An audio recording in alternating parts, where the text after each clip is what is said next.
Welcome to Stop Overthinking, the podcast for overthinkers, people pleasers, and perfectionists who want to feel calm and confident enough to handle whatever life sends your way. I'm your host, Kristen Odegaard, a women's life and mindset coach, lifelong educator, and recovering perfectionist.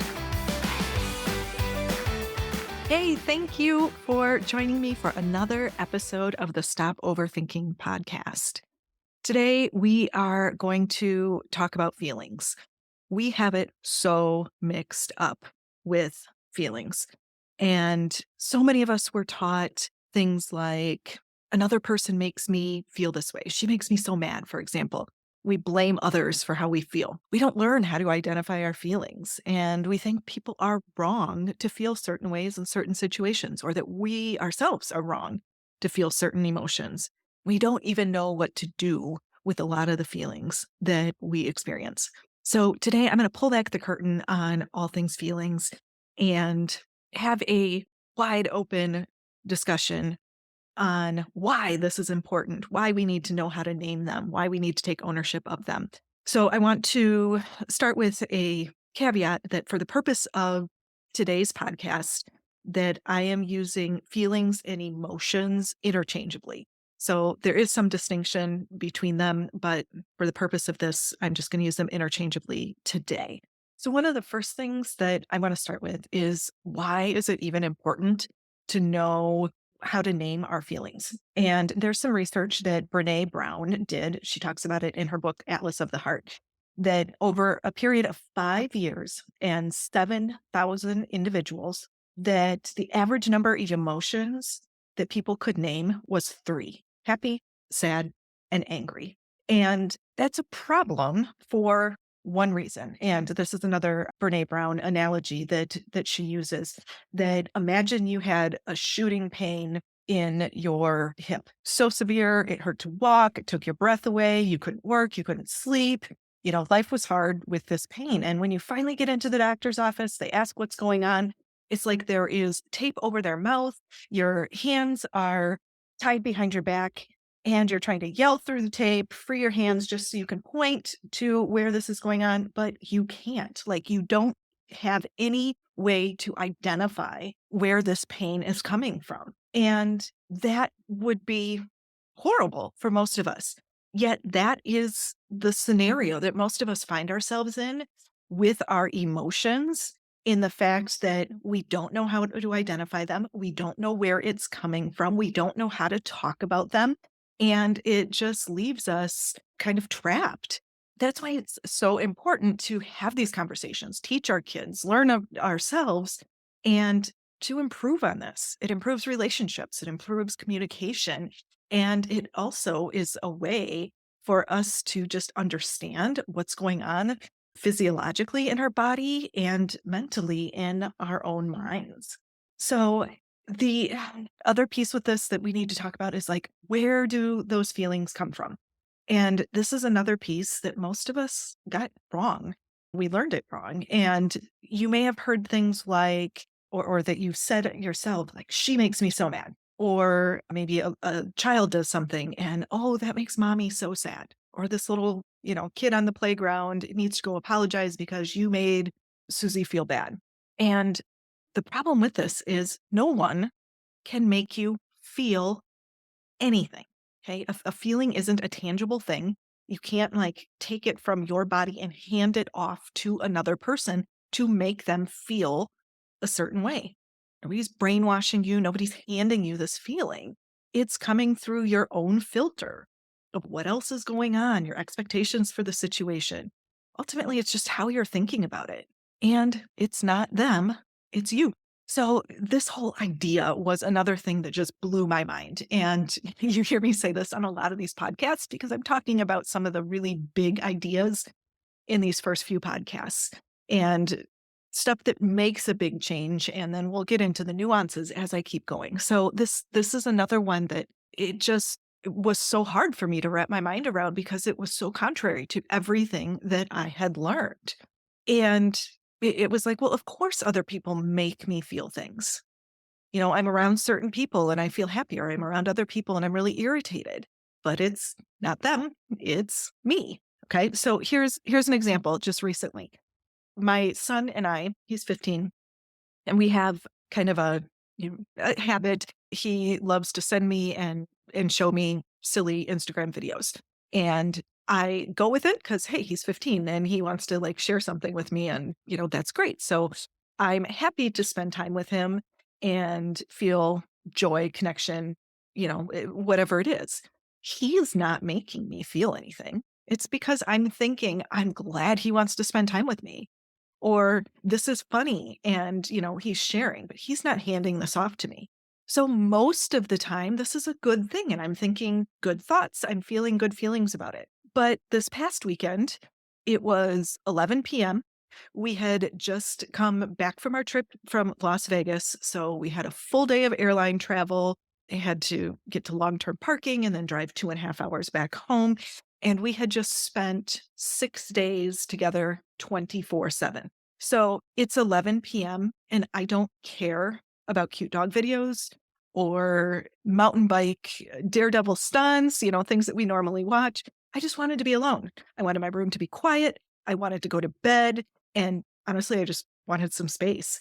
He was doing exactly the same thing that we had done 50 other times when he comes, barreling into my room and, lays on my bed and, hey, mom, watch this.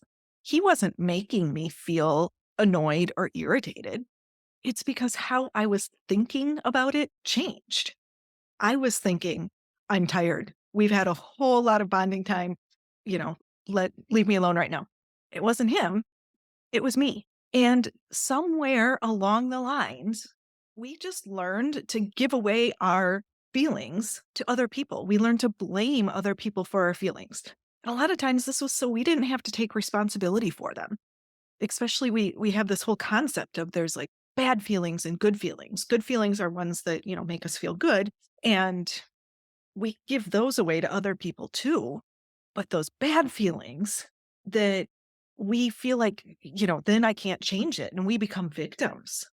So giving your feelings away to these other people isn't good for any sort of relationship because it really goes into a blame cycle, not one of ownership and responsibility. And there's so much miscommunication due to blaming another person when you're feeling overwhelmed or angry. You blame your partner because you're mad instead of recognizing, how am I thinking about this situation right now?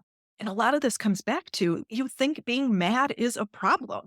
It makes you a bad person if you're mad. So therefore, I need to blame you because I'm feeling this way. And the reality is that being mad is normal. It's not a problem. There are going to be times in your life when you're angry or frustrated or feeling grief or judgy. But somewhere we think that there's something wrong with these emotions. And I don't want to be wrong. I don't want to think that there's something wrong with me. So I'm just going to say that you're making me feel this way to take the pressure off myself. So as you're hearing this, if you need to just pause the podcast and think about it, or later on, you might want to go back and journal because there's a lot here that is just so different than how we talked about how we feel. Most of us grew up in a time when our parents had, emotional intelligence wasn't really a thing. We are the first generation that is learning about this. So it's not something that many of us had in our homes. It's not something that we experienced ourselves to be able to raise our kids this way. So it's up to us to kind of figure it out and do better. So putting this together, one of the first things is to know what you're feeling. Back to that example I used about, having a pain and the tape on your mouth, hands tied behind your back. You're not powerless, but you do need to know how to name your own feelings, how to feel the difference between nerves and excitement, or even anxiety versus panic. What's the difference between being happy or peaceful or content or feeling joy? It's a lot of nuances that we don't often think about, but the larger your emotional vocabulary is, the larger your capacity to experience life. You aren't able to fully appreciate the whole human experience with three emotions. And don't even get me started about wanting to be happy all the time because it's not possible to have one feeling all the time. And we're chasing this unattainable thing. That's another podcast for another day.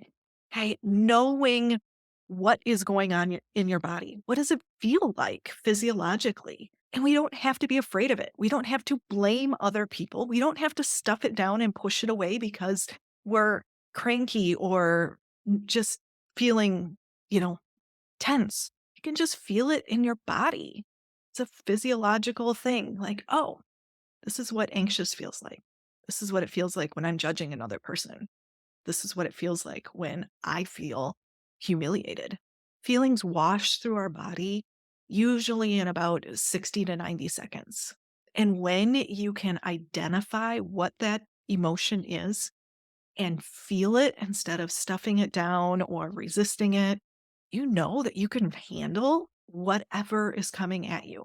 Doesn't mean that you're a robot and you don't experience this whole thing. In fact, your life experience gets bigger and broader because you're able to have this whole spectrum of emotions. If you are stuck, think about a teeter totter and you're stuck in this little bitty balancing act and you only want to move a couple inches side to side, it's a balance. So being able to experience the hard and the bad things and allowing that, naming it, feeling it, also allows you to experience the greater joy and excitement and happiness on the other side. One of the first things that I like to teach people, and I have a blog post on my website about it, it's called Name It to Tame It. And this is just it's a little bit of research there that basically when you can name what you're feeling, what your emotion is, kind of like I recognize like, oh, this is what anxiety feels like. It can actually decrease the intensity of the emotion if you want to. Simply naming it.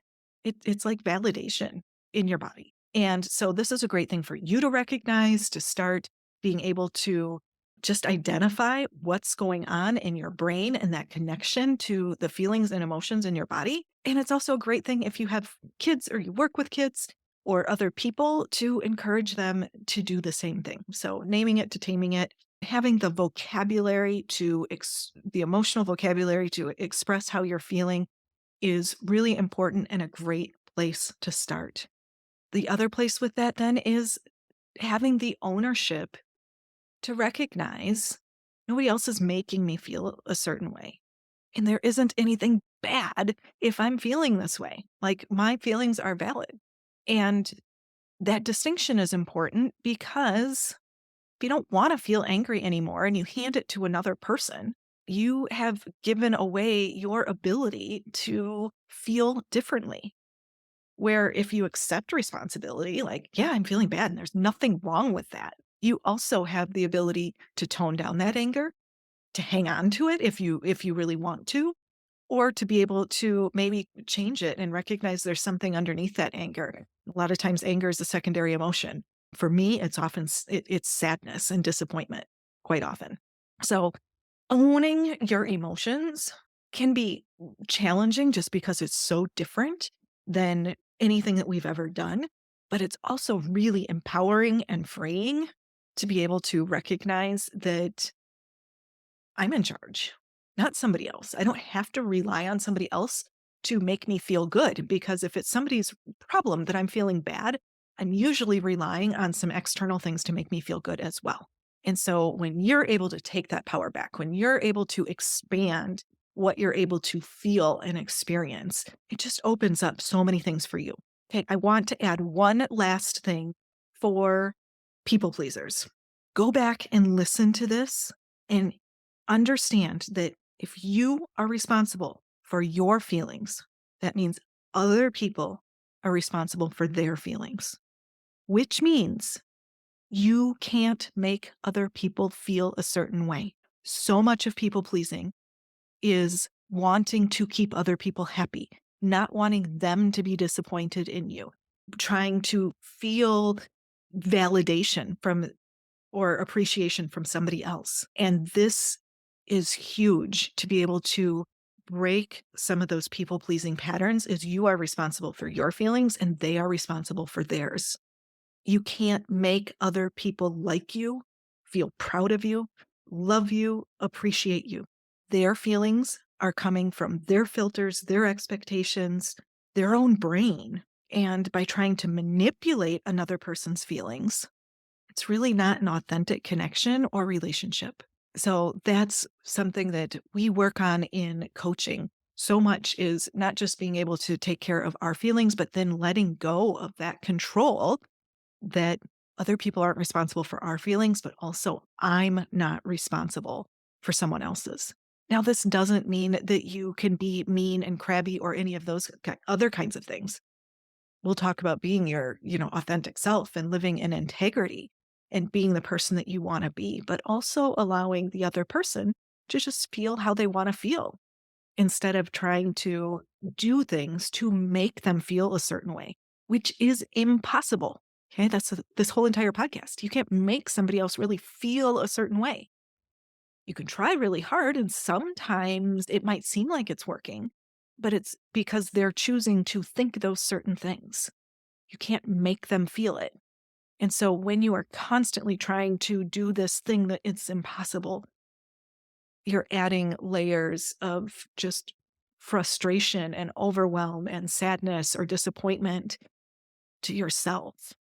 So, a whole lot about feelings today. I would love to know what you think about it. You can send me a message on my website, coachwithkristen.com. You can leave me a message on either Facebook or Instagram or within the women's Facebook group that I have. I would love to know what your experiences have been, how this resonated with you, and if there's anything else that you specifically want me to talk about, because I'm so grateful you're listening to this podcast and sharing it with other people, and I want to keep it relevant for you. Thanks for listening today, and I hope to show up with you again on this podcast next week. Have a great week. Thank you for listening to the Stop Overthinking podcast with Kristen O'Doran. If you enjoyed this episode, please share it with someone else who would benefit from the message. To learn more about working with me and links to social media and free resources, head over to my website, coachwithkristen.com. That's Kristen spelled Kristen. Be sure to subscribe to the podcast so you don't miss future episodes.